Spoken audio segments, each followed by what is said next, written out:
世界一面白いアクション RPG を作る。これを人生のメインクエストに掲げてます。はいたかです。まず最初に先日リリースした体験版ですね。非常にたくさんの方に遊んでいただいてます。本当にありがとうございます。で、今日の動画ではですね、もう目前に控えております製品版の方のリリースですねに関する情報を共有していきます。一応今回の背景動画では実際にね、はいたかが体験版エリアの2体のボス、白菜の騎士と見晴らしのオールですねたちとバトっている様子をちょっと流しておこうかなと思います。上位3名が Steam ウォレット10万円分を獲得できる店プレイ選手権の参考にね、使っていただければと思います。それでは早速製品版リリースに関する情報ですね、話していきます。まずリリース時期なんですが、予定としてはね、3月の末を目標に製品発売したいという感じだったんですが、実はですね、4月にちょっととあるイベントがありまして、そちらの方に参加してからリリースするという形に今のところなるかなと思います。なので4月中のリリースっていう感じですね。で、今度は本編の値段っていう話なんですが、これに関しては予定通りですね、もう当初から言っている通り1000円前後で遊べるもの、そこは変わりなくいこうかなと思ってます。値段確定したらね、また動画内で伝えようと思ってます。で、製品版で遊べる本編の内容に関してなんですが、まずバトルに関してですね、ボス敵が合計15体登場します。ただこの15体っていうのはね、全部がストーリー上必須のボスっていうわけではないので、人によってはね、クリアまでに戦うボスの数がちょっと減ってしまう可能性っていうのはもちろんあり得るんですが、その必須じゃないボスっていうのもね、フィールドを徘徊してるタイプとか、ちょっと変わったシチュエーションでね、出会えると思うので、しかもそういったボスはね、攻略の順番っていうのもプレイヤーによって自由に決めれるようになっているので、好きなタイミングで挑戦してみてください。ボス敵は全15体ですと。今度は探索とか冒険の要素についてなんですが、計3つのエリアを遊んでいただけます。1つのエリアにつきボスが5体ずつっていうことになりますね。で、今回体験版で皆さんに遊んでもらった部分はチュートリアルエリアになってまして、オウルを倒した時点でチュートリアル終了、そこから本編へという形になってます。オウル撃破後のね、ビューポイントからエリア1の後半部分見れるようになってると思うんですが、眼下に広がる平原の部分がエリア1の残り半分になってます。ここにボスがあと3体いますね。そしてエリア2番は遠くに見えるお城の方、ジラの居城方面ですね。で、エリア3番は韓流の貼り付け方面という形で、それぞれエリアごとにね、雰囲気も変わってくるような形になってます。ゲーム全体のボリュームとしてはおそらく10時間前後になってくるかなと予想しています。体験版のチュートリアルエリアではね、どうしても一本道気味というか、シチュエーションもね、似たような場面が多かったと思うんですが、本編からはですね、かなり広めのエリアを使って自由に探索していけるような感じになりますので、結構冒険する楽しさはね、だいぶ飛躍的に上がってるかなと思います。例を挙げると、例えば白菜側の勢力がね、通行止めしてるエリアとかがあったりするんですけど、別のルートからね、無理やりそこに入ることができたりとか、ただやっぱり通行止めされてるんでね、ちょっと危険なモンスターとかがいたりするんですよね。代わりにそれ相応の報酬なんかもあったりするんですが、といったようなことがね、その通行止めされてる柵の向こう側にね、見えていて、うわ、あっちも行ってみたいなみたいな感覚だったりとか、それとは別のルートでいわゆる比較的安全に進んでいけそうなルートなんかも用意してたりするので、そういった傾きのある選択肢ですよねを皆さんの手でね、選んでいただいて冒険していくような楽しさっていうのを提供できるかなと思います。探索の報酬としては体験版と同様にキャラクターを強化するのに必要なね、千罰の家具編というアイテム、こちらはアイテムとしてステージから拾うこともできますし、一部の強敵たちですね、体験版だと石付きトロルだったりとか、甲冑を着込んだ両手剣持ちの騎士とか、こういった強めのやつらを倒した時に、確定で千罰の家具編ドロップしてたと思うんですけど、こいつらは地脈で休息しても復活しないという仕様にもなってますので、どうしてもね、難易度が高いゲームではあるので、道中攻略時にね、死んでしまうことというのもたくさん出てくるとは思うんですが、次回挑戦時はね、そういった強敵たちが復活しないので、必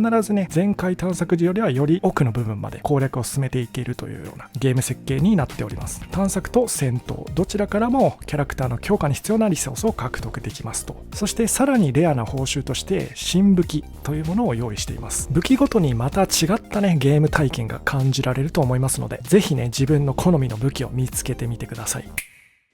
ここから先はよりこのゲームを深く楽しむための情報、ひいては体験版での店プレイ選手権で Steam ウォレット10万円分を目指している方向けのアドバイスにもなってくるんですけど、このゲーム勝つことだけを目標に定めるのであれば、ジャストパリやジャスト回避といったカウンター系のアクション、そして自分のターンを取った時に的確にしっかりと左上連撃をつなげていく、片手剣だと四角四角三角居合バットとかそのあたりですね、といった感じでカウンターアクションと左上連撃をある程度しっかりとできるようになれば敵には勝てるというような作りになってます。つまり結構待ち気味の戦い方で攻略できちゃうゲームではあるんですよね。これは結構ゲーム全体通してそういう作りにはなっているんですけど、ここからさらにもう一歩踏み込んでね、ゲームを楽しみたいという人たち向けに、実はガン攻めしていくプレイスタイルっていうのも結構評価されるようなゲームシステムになってるんですね。あんまりネタばらししすぎるとね、自分で考えて上手くなっていくっていう楽しみを奪っちゃうんであれなんですけど、でも片手剣ぐらいは言ってもいいか。攻め技として使いやすいやつがいくつかあるんですよね。例えば側撃のなぎ逆なぎだったりとか、ダッシュ攻撃の掛け切り、この辺りは非常に素早く取り回せる上に、ガードをさせた場合は逆なぎまで相手にガードを強要させることができたりとか、運悪くね敵の攻撃と勝ち合ってしまった場合でも硬直、いわゆる後スキですねが非常に短いので、こちらの防御コードパリなんかが間に合うことが多いです。また三河しずきなんかもねめちゃくちゃ強い技なんですけど、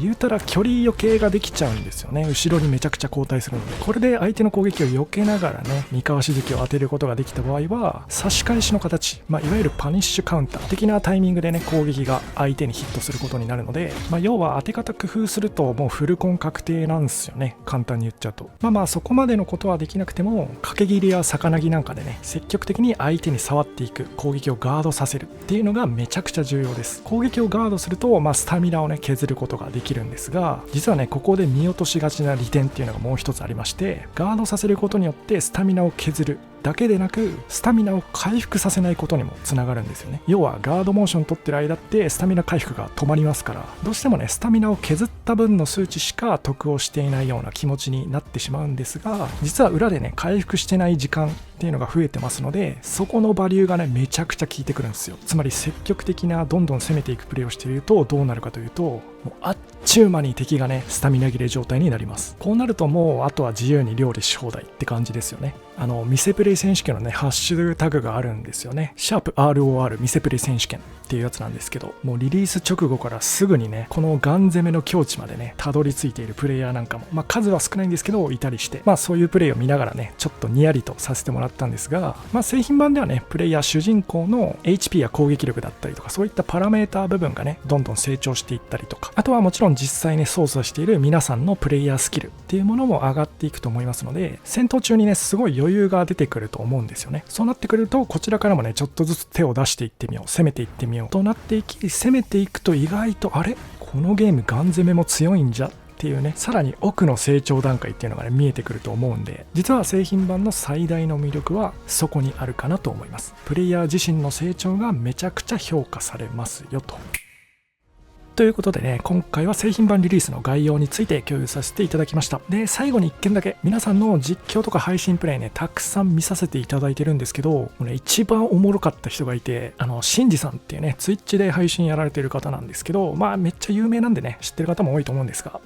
見てて楽しかったっすね、本当に。プレイしてくれて、マジでありがとうございます。YouTube の方にもね、動画アップしてくれてるみたいなんで、興味ある方はね、ぜひ覗いてみてください。概要欄に動画貼っておきます。では、今回ここまでです。ちょっと今週ね、めちゃくちゃ不定期に複数の動画投稿してしまったので、ちょっと一旦今週末の2日日曜日は動画お休みになるかなと思います。なので次回は9日の日曜日ですかね、いつも通り22時からお会いできればと思います。それではまた次回もよろしくお願いします。